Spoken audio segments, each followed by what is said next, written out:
નમસ્કાર સૌ ગુરુજનો અને મિત્રો। અત્યારે જે ટ્રેન્ડમાં ચાલી રહ્યું છે તે નોટબુક એલએમ આપણે શિક્ષણમાં તેનો કઈ રીતે ઉપયોગ કરી શકીએ અને તે કઈ રીતે આપણે એના ઇમેજ બનાવી શકીએ તેના વિશે આ વિડીયોમાં હું વાત કરવાનો છું। તો આ વિડીયોના માધ્યમથી તમે શિક્ષણમાં ઉપયોગી તેવા વિડીયો અને ઇમેજ બનાવી શકો છો। તે માટે તમારે શું કરવાનું છે તો હું તમને વિગતવાર સમજૂતી આપું છું। સૌથી પહેલાં તમારે તમારા મોબાઈલની અંદર ગૂગલ ક્રોમ ઓપન કરવાનું છે। જો હું અહીંથી ગૂગલ ક્રોમ ઓપન કરું છું, ત્યારબાદ તમારે અહીંયા ઉપર લખવાનું છે નોટબુક એલએમ। આવું લખશો એટલે અહીંયા લિંક બતાવશે। એમાં સૌથી પ્રથમ ઉપર છે ગૂગલ નોટબુક એલએમ, તેની ઉપર ક્લિક કરી દેવાની છે। ત્યાર પછી આ પ્રકારનું તમને ઇન્ટરફેસ જોવા મળશે। ત્યાં તમારે ટ્રાય નોટબુક એલએમ તેની ઉપર ક્લિક કરવાની છે। સૌથી પહેલાં મિત્રો તમારે એ ખ્યાલ રાખવાનો છે કે તમારે જો ગુજરાતી ભાષામાં જોઈએ તો અહીંયા ઉપર સેટિંગનો જે સિમ્બોલ છે ત્યાંથી તમારે સેટિંગમાંથી સેટિંગ પર ક્લિક કરી અને ભાષા પહેલાં સિલેક્ટ કરવાની રહેશે। અહીંયા આપણને આપ્યું છે આઉટપુટ લેંગ્વેજ, એમાં તમારે મેં અહીંયા ગુજરાતી સિલેક્ટ કરેલી છે, ત્યાં બાય ડિફોલ્ટ છે, ત્યાં તમારે સિલેક્ટ કરી અને ગુજરાતી કરી અને સેવ કરી લેવું। ત્યારબાદ તમારે શું કરવાનું છે તો અહીંયા ક્રિએટ ઉપર કરવાનું છે। ક્રિએટ ઉપર તમે ક્લિક કરશો એટલે આ રીતે તમને એક પેજ દેખાય છે।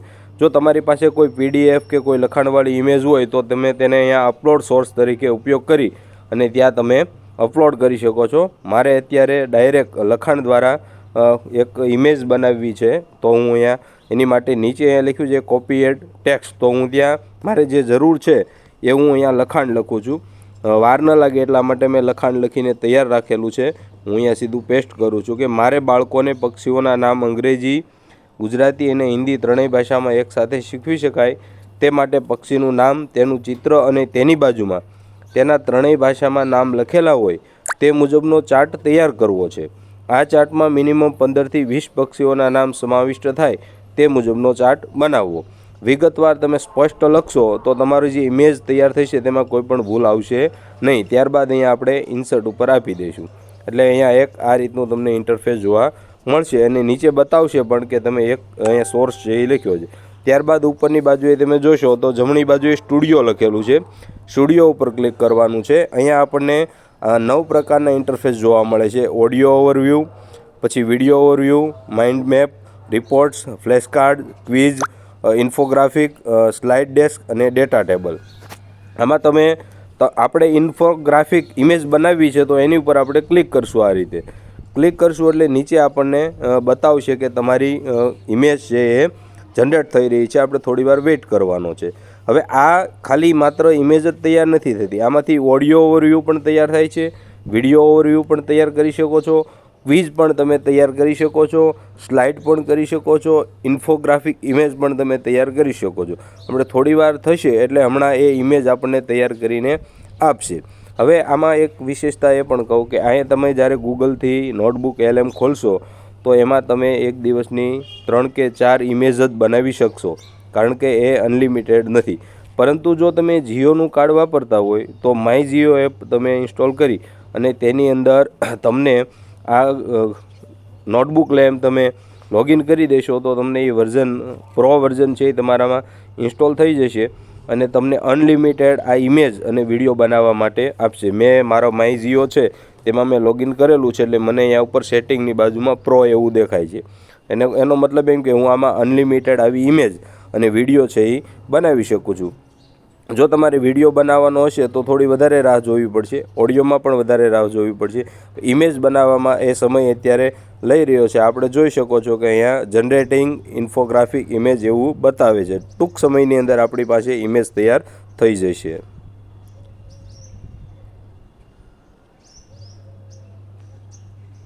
આ ઇમેજ તૈયાર થાય ત્યાં સુધી આપણે રાહ જોવાની છે, જેથી કરીને આપણે અહીંયા મેં ઘણી બધી ઇમેજ પણ અગાઉ તૈયાર કરેલી છે જે પણ હું તમને થોડી વારની અંદર બતાવીશ।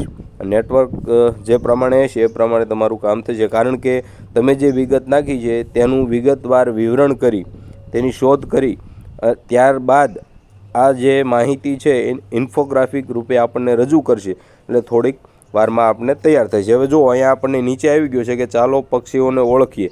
આપણી ઇન્ફોગ્રાફિક ઇમેજ છે એ તૈયાર થઈ ગયેલી છે. હવે આપણને અહીંયા આ ઇન્ટરફેસ ઉપર તમે જોઈ શકો છો કે ચાલો પક્ષીને ઓળખીએ. જો આપ જોઈ શકો છો ચિત્રો આપ્યા છે, એની બાજુમાં એના નામ પણ આપ્યા છે. કબૂતર છે તો હિન્દીમાં કબૂતર, અંગ્રેજીમાં એનું નામ લખ્યું છે.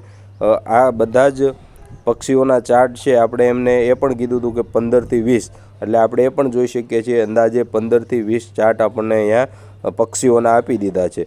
હવે આ ઇમેજને આપણે ડાઉનલોડ કરવી હોય તો આપણે અહીંયાથી ઉપર જે ડાઉનલોડ દેખાય છે ત્યાં ક્લિક કરવાથી આ ઇમેજ આપણી ગેલેરીમાં પણ ડાઉનલોડ થઈ જશે. ત્યારબાદ આ માત્ર ઇમેજનું કામ નથી કરતી. જો અહીંયા તમે એક વિડીયો પણ બનાવેલો છે હમણાં વિડીયો, તો હું તમને વિડીયો બતાવું કે આ અંગ્રેજી મેં તૈયાર કરેલો છે. તો જો વિડીયો ઉપર કરશું એટલે એ મને બતાવશે અંગ્રેજી આલ્ફાબેટ ફોનિક્સ.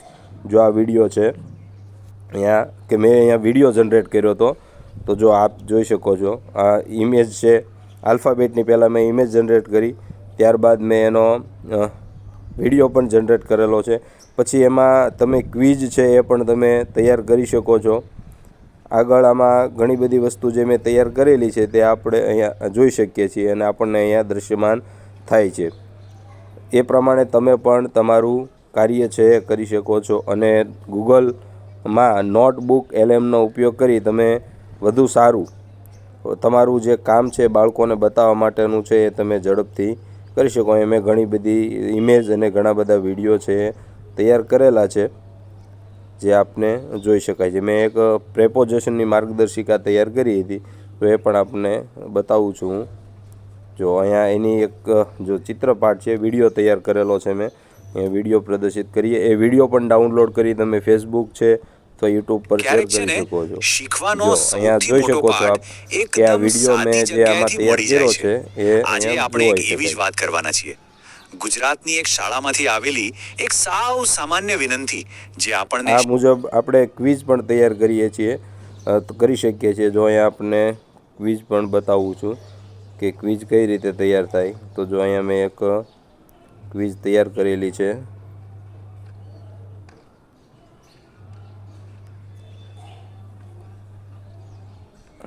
સરળ માર્ગદર્શિકા છે એ અહીંયા બનાવેલું છે.